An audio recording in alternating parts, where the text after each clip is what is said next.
My name is Jaden Jackson, and this is my response for the Week 9 discussion. In Natasha Rodriguez's essay, Who Are You Calling Underprivileged?, she wrote about the word underprivileged and how she began to despise the word. She explained that when she applied for college, she checked off a certain box, giving her ethnicity and indicated her parents' income, which she hoped would help her qualify for financial aid. She began receiving mail, especially brochures that featured pictures of people of color on the front of them, and labeled them as underprivileged. She took offense to this, because the true definition of underprivileged refers to a person who does not enjoy the same standard of living or rights as a majority of people in a society.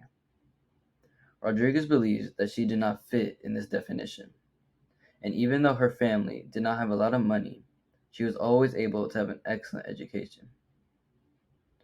She also believed that being called underprivileged, it put shame on those who are not as well off as other people. In my presentation today, I chose to do the alternate option, which was to pick a word that is a similar concept. Rodriguez's essay on the word underprivileged, I chose to do the word ghetto, which has similar effects when you suggest as when underprivileged is used. According to Google, the word ghetto has multiple definitions. The first definition given was a part of a city in which members of a minority group live, especially as a result of political, social, legal, and environmental or economic pressure. The second definition, a part of a city, especially a slum area, occupied by a minority group or groups.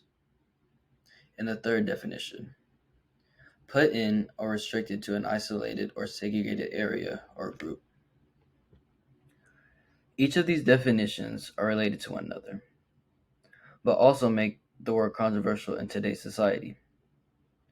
Next, I'll explain the history of the word in order for evolution to better make sense as to why it is offensive in today's day and age. The word ghetto originated in Italy, when referring to an area where Jewish people were isolated to. Although this was not the start of segregation, it added to it. Since segregation was used here, it was the start of isolating people because of either their religion, skin, color, or any difference that did not make them part of a society and did not let them conform to it. The word also was used in the Nazi period, which referred to areas of isolation. This also referred to Jews, who were segregated against.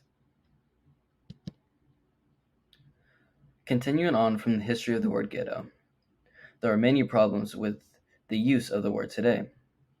When the word ghetto is used, it is often used to refer to people from a certain area that is run down and in poverty, and many assume that these people either committed bad crimes or often people of color.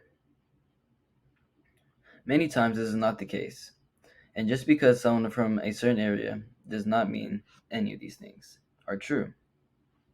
Similar to Rodriguez's argument in her essay about how the word unprivileged does not mean someone is actually underprivileged. The word ghetto does not mean that someone is any of these things.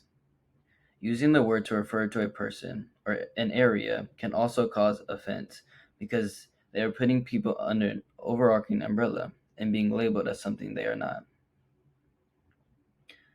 In her essay, she examined the assumptions colleges make based on ethnicity and income, while people in society make assumptions of someone's appearance when they refer to someone as ghetto or from the ghetto.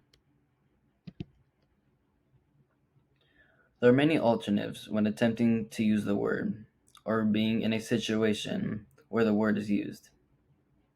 You can learn more about someone's history or background before assuming that they are from a certain area, which prevents the word ghetto from being used at all. You can also speak inclusively and do not single someone out because they seem as if they are from a certain area when they truly could not be.